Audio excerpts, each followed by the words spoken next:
Sveiki visi! Šiandieną parodysiu, kaip Isampo įsikelti car modą. Jums reikės šios programėlės, atsisiuntimo nuorodą paliksiu description'e. Taigi, įsijungiame šią programėlę. Pasijungiame, tiksliau. Palaukite, to iškraus. Paspaudžiame File, Open. Susirandame savo GTA San Andreas folderį. Paspaudžiame Models ir GTA 3. Įsiekstraktiname savo car modą. Aš jau turiu. Paspaudžiu. Šios du failiukus įkeliu čia.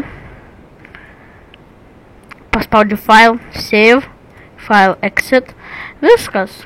Mes turime car modą. Jeigu kils problemų, rašykit komentaruose. Sėkmės!